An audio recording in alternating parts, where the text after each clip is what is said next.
قوم عاد کا ایک شداد نامی بادشاہ گزرا ہے جو احقاف کی سرزمین پر حاکم تھا۔ یہ علاقہ یمن اور عمان کے وسط میں پھیلا ہوا تھا۔ اس بادشاہ نے زمین میں ہی اپنی جنت آباد کی ہوئی تھی۔ قوم عاد اپنے حقیقی رب کو بھول چکی تھی اور شداد بادشاہ کو اپنا رب مانتی تھی۔ اللہ تعالیٰ نے اس قوم کی بھلائی کے لیے حضرت ہود علیہ السلام کو بھیجا تاکہ اس قوم کو سیدھا راستہ بتایا جائے اور ان کی آخرت خراب نہ ہو۔ جب ہود علیہ السلام نے اس قوم کو اللہ تعالیٰ کا حکم دیا کہ خدا ایک ہے، صرف اسی کی عبادت کرو، تو اس قوم نے حضرت ہود علیہ السلام کی بات کو ماننے سے انکار کر دیا۔ پھر اللہ تعالیٰ نے اس قوم کی بدعمالیوں کی وجہ سے انہیں تباہ و برباد کر کے رکھ دیا۔ قوم عاد کو اللہ تعالیٰ نے بے پناہ جسمانی طاقت کا حامل بنایا ہوا تھا۔ اس قوم کے ہر فرد کا قد تقریباً 12 گز کے قریب تھا۔ وہ بڑے سے بڑے پتھر کو بآسانی اٹھا سکتے تھے۔ وہ چلتے چلتے ہی درخت کو ہاتھ کی مدد سے اکھاڑ پھینکتے۔ اسی وجہ سے قریب ترین علاقوں کے لوگ اس قوم سے خوف کھاتے تھے۔ ان کا پورے یمن پر قبضہ تھا۔ اس قوم کی بادشاہت شداد کے ہاتھ میں تھی۔ شدید اور شداد دو بھائی تھے۔ جب شدید مر گیا تو شداد نے بادشاہت پر اپنا قبضہ جما لیا۔ یہ بادشاہ اتنا طاقتور ثابت ہوا کہ یمن، عراق، حتیٰ کہ ایران تک اس کی سلطنت پھیل گئی۔ یہ بادشاہ اس دور کا ساری دنیا سے طاقتور بادشاہ تھا، جس کا مقابلہ کرنا کسی دوسری قوم کے بادشاہ کے بس کی بات نہ تھی۔ اس کو اللہ تعالیٰ نے بے شمار دولت اور طاقت سے نوازا تھا۔ پوری دنیا کی سلطنت اس کے ایک اشارہ کرنے پر لبیک کہنے کو تیار ہو جاتی تھی۔ اس نے اپنی طاقت کے نشے میں ایک دن خدائی دعویٰ بھی کر دیا۔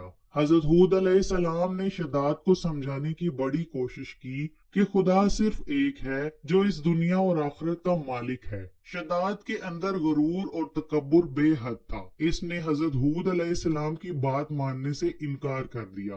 ایک دن ایسا ہوا کہ شداد نے حضرت ہود علیہ السلام سے پوچھا کہ اگر میں آپ کی بات پر یقین کر لوں تو مجھے کیا حاصل ہوگا؟ حضرت ہود علیہ السلام نے جواب دیا کہ اللہ تعالیٰ تجھ پر جنت کو حلال فرما دے گا۔ بادشاہ شداد نے مسکراتے ہوئے جواب دیا کہ دنیا میں کوئی بھی انسان کسی دوسرے کی اطاعت اور مدد اس لیے کرتا ہے کہ لوگ اس کی عزت کریں، اس کا رعب سب پر حاوی ہو، اس کا رعب سب پر حاوی ہو، اس کو عزت حاصل ہو۔ مجھے کس چیز کی کمی ہے جو میں آپ علیہ السلام کی بات کو مان کر کسی کی عبادت کرنا شروع کر دوں؟ باقی رہی جنت حاصل کرنے کی بات تو میں جب چاہوں اپنی جنت بنا سکتا ہوں۔ مجھے کسی اور کی بنائی ہوئی جنت میں جانے کی کوئی ضرورت نہیں۔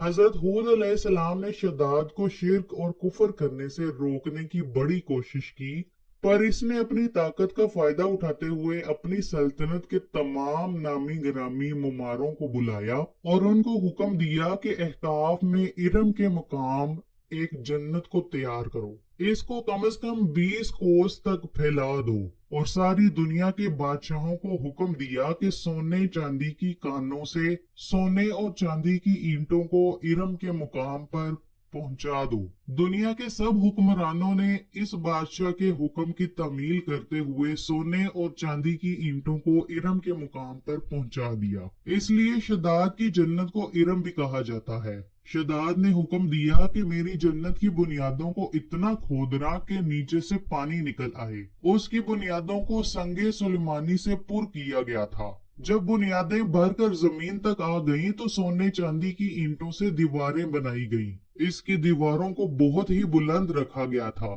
ان دیواروں کی لمبائی تقریباً 100 گز تھی۔ جب سورج کی کرنیں شداد کی جنت پر پڑتی تھی تو سونے چاندی کی دیواروں کی چمک انتہا سے زیادہ خوبصورت لگتی تھی۔ پھر اس شہر کے چاروں اطراف تعمیر کیے گئے۔ اس کے بعد چاروں اطراف کے اندر 1000 محل بنائے گئے۔ ہر محل 1000 ستونوں پر مشتمل تھا اور ہر ستون کو جواہرات سے بنایا گیا تھا۔ اس کے اندر ایک چشمہ بنایا گیا تھا جس سے بے شمار نہریں نکلتی تھیں۔ ہر محل میں حوض اور فوارے تیار کیے گئے۔ نہروں کی دیواروں اور فرش کو یاقوت، زمرد، مرجان اور نیلم جیسے پتھروں سے بنایا گیا تھا۔ نہر کے کناروں پر خوبصورت درخت بنائے گئے تھے جن کی جڑیں اور شاخیں سونے کی اور پتے زمرد کے بنائے گئے تھے۔ ان پر موتی اور یاقوت کے پھل سجائے گئے تھے۔ اس شہر کی دکانوں اور دیواروں کو مشک و زعفران اور امر و گلاب سے تیار کیا گیا تھا۔ یاقوت اور جواہرات کے تیار کردہ پیارے پیارے چرند پرند چاندی کی دیواروں پر اپنی اپنی باری کے مطابق ڈیوٹی دیتے تھے۔ جب شداد کی جنت تیار ہو گئی تو سارے شہر میں ریشم اور زردونی کے قلینوں کو بچھایا گیا۔ پھر نہروں کی ترتیب اس طرح سے تیار کی گئی کہ کسی میں میٹھا پانی بہا دیا گیا اور کسی میں شراب، دودھ اور شہد کی شربت بہا دیے گئے تھے۔ ہر انسان کو اپنے اپنے ہنر کے مطابق یہاں کام مہیا کیا گیا۔ اس کے بعد شداد نے دنیا کے ہر بادشاہ کو حکم جاری کر دیا تھا کہ اپنے اپنے ملک سے جنت یعنی ارم کے لیے پھل بھیجا کریں۔ شداد نے اپنی جنت کو 12 سالوں کے اندر تعمیر کروا لیا تھا۔ جب جنت ارم تیار ہو گئی تو شداد کو پیغام بھیجا گیا کہ ارم یعنی آپ کی جنت آپ کے استقبال کے لیے بے چین ہے۔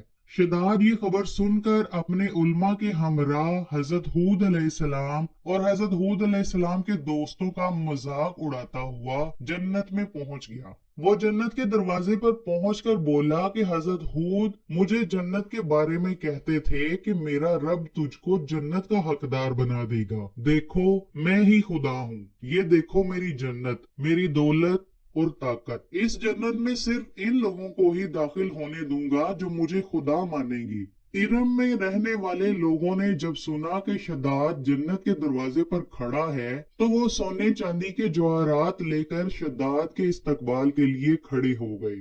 انہوں نے اپنے خدا شداد کا استقبال بڑی دھوم دھام سے کیا۔ روایت میں ہے کہ شداد کے گھوڑے نے اپنا پاؤں ارم میں رکھا ہی تھا کہ شداد کو ایک شخص وہاں کھڑا نظر آیا۔ شداد نے دریافت کیا کہ تو کون ہے؟ اس شخص نے جواب دیا کہ میں ملک الموت ہوں۔ شداد نے اس فرشتے سے پوچھا تم یہاں کیا لینے آئے ہو؟ فرشتے نے جواب دیتے ہوئے کہا میں اللہ تعالیٰ کے حکم کے مطابق تیری جان لینے آیا ہوں۔ شداد نے فرشتے سے درخواست کی کہ مجھے میری جنت تو دیکھ لینے دو۔ فرشتے نے جواب دیا کہ مجھے اجازت نہیں۔ یہ الفاظ کہہ کر ملک الموت نے شداد کی روح قبض کر لی۔ شداد کی موت کے بعد حضرت جبرائیل علیہ السلام اللہ کے حکم سے اس شہر میں داخل ہوئے اور کچھ ہی دیر میں یہ جنت ارم دنیا کی نظروں سے اوجھل ہو گئی۔ قرآن پاک میں اس واقعے کا ذکر یوں کیا گیا ہے کہ وہ جو ارم تھے بڑے ستون والے اور شہروں سے اس کے مانند کوئی شہر شاندار نہ تھا۔ پہلے پہل لوگ اس قوم کے تذکروں کو کہانیاں سمجھا کرتے تھے، مگر اس صدی میں اس شہر کے آثار ظاہر ہوئے ہیں جو کہ الربع الخالی کے اس حصے میں موجود ہیں جو عمان میں شامل ہیں۔ خلائی شٹل چیلنجر کے ذریعے ناسا نے اس شہر کے آثار 1984 میں دریافت کیے۔ 3000 سال قبل مسیح سے لے کر پہلی صدی عیسوی تک یہ شہر عرب اور یورپ کی تجارت کا ذریعہ بنا ہوا تھا۔ یہ اپنے زمانے کا تجارتی مرکز تھا۔ ایک روایت میں اس طرح سے بیان کیا گیا ہے کہ اس شہر کو اللہ تعالیٰ نے طوفان کے ذریعے برباد کیا تھا۔ یہ 1000 ستونوں کے شہر کے نام سے مشہور تھا۔ یہ شہر عمان میں موجود تھا۔ اس شہر میں قوم عاد اور قوم سمود آباد تھی۔ حضرت ہود اور حضرت صالح علیہ السلام کی قبریں بھی یہاں موجود ہیں۔ جب ناسا نے تحقیق کی تو انہیں 1992 میں عمان کے ٹیلے میں ریت سے 13 میٹر کی گہرائی میں یہ شہر نظر آیا۔ یہ ایک حیرت انگیز دریافت تھی۔ جب اس پر کام شروع کیا گیا تو اس شہر کے بارے میں معلومات مل ہی گئی کہ یہ شہر گندک میں لپٹا ہوا ہے، جس سے سارا شہر گندک کے جوہر میں تباہ ہوا۔ جلال پاشائی ہو کہ جمہوری تماشائی ہو، جدا ہو دین سیاست سے تو رہ جاتی ہے چنگیزی۔ ایک ہو مسلم حرم کی پاسبانی کے لیے نیل کے ساحل سے لے کر اندلس کنارے تک اپنی ملت کا قیاس اقوام مغرب سے نہ کر، خاص ہے ترکیب میں قوم رسول ہاشمی۔ السلام علیکم رحمۃ اللہ وبرکاتہ۔ دوستوں، میں امید کرتا ہوں کہ آج کی یہ ویڈیو آپ کی انفارمیشن میں اضافے کا باعث بنی ہوگی اور آج کی اس ویڈیو سے آپ کو کچھ نیا سیکھنے کو ملا ہوگا، اور اس طرح کی مزید انفارمیشن ویڈیو حاصل کرنے کے لیے ہمارے چینل کی اسلام ورلڈ کو سبسکرائب کیجیے اور بیل آئیکن کو دبا کر آل پر کلک کیجیے تاکہ ہر ویڈیو کا نوٹیفیکیشن سب سے پہلے آپ کو ملے۔